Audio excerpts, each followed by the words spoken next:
Ο κουρκουμάς είναι ένα γαστρονομικό, θεραπευτικό μπαχαρικό.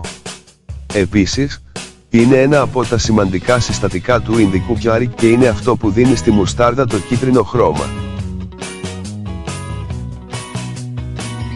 Ο κουρκουμάς θεωρείται μία από τις πιο υγιεινές τροφές σε όλο τον κόσμο. Οι αντισηπτικές και οι αντιβακτηριακές ιδιότητες του τον καθιστούν επίσης αποτελεσματικό στον καθαρισμό και τη θεραπεία των πληγών, και οι αντιφλεγμονώδεις ιδιότητες του λειτουργούν καλά κατά του πόνου στις αρθρώσεις και στην αρθρίτιδα. Οι ειδικοί πιστεύουν ότι η κουρκούμη μπορεί να έχει ακόμη και πάνω από 600 πιθανές προληπτικές και θεραπευτικές χρήσεις και 175 διακριτά ευεργετικά φυσιολογικά αποτελέσματα. Επίσης, αυτό το έντονο χρώμα του που είναι συγγενής του τζίντζερ είναι ένας πολλά υποσχόμενος παράγοντας, καθώς κατά πάσα πιθανότητα οφείλεται στην αντιφλεγμονώδη δράση του.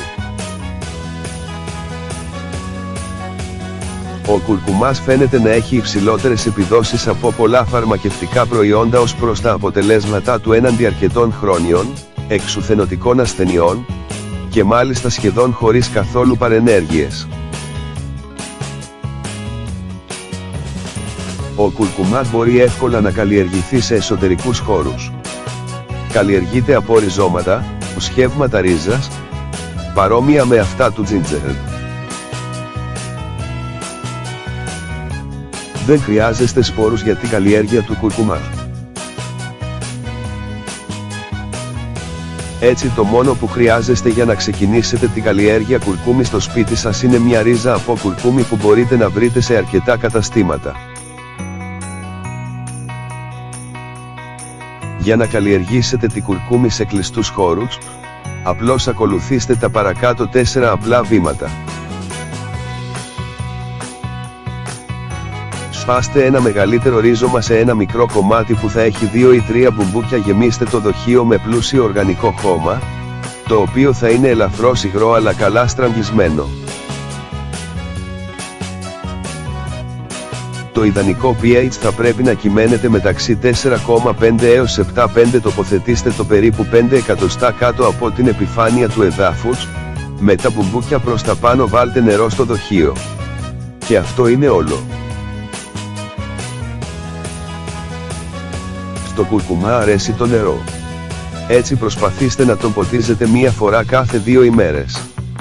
Κρατήστε το χώμα υγρό, αλλά όχι πολύ υγρό γιατί θα σαπίσει.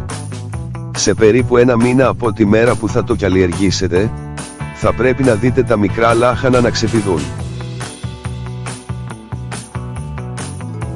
Συμβουλή για τον αν θέλετε να αναπτυχθεί πιο γρήγορα.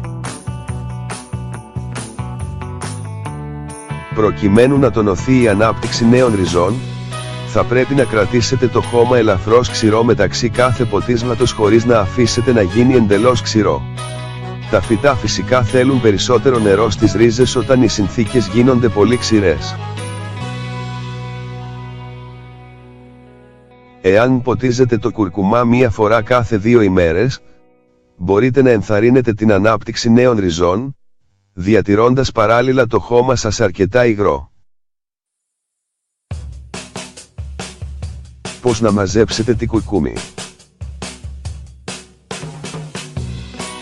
Η κουρκούμη έχει διάρκεια 6 έως 10 μήνες προκειμένου τα βρώσιμα ριζώματα να οριμάσουν. Μόλις τα φύλλα αρχίσουν να μαραίνονται και να γίνονται καφέ, είναι καιρός για τη συγκομιδή των φυτών. Η συγκομιδή είναι αρκετά εύκολη, απλά τραβήξτε προς τα πάνω όλο το φυτό και τις ρίζες του. Κόψτε την απαιτούμενη ποσότητα με το χέρι σας στην άκρη της γλάστρας και στη συνέχεια επιστρέψτε την υπόλοιπη στο χώμα. Αποθηκεύστε την κουρκούμη σε ένα σκοτεινό, δροσερό μέρος. Ο κουρκουμάς είναι ένα πολυετές φυτό βότανο το οποίο ξαναβγάζει βλαστούς κάθε άνοιξη και συνεχίζει να παράγει ρίζες. Πώς μπορείτε να βάλετε περισσότερο κουρκούμι στη διατροφή σας?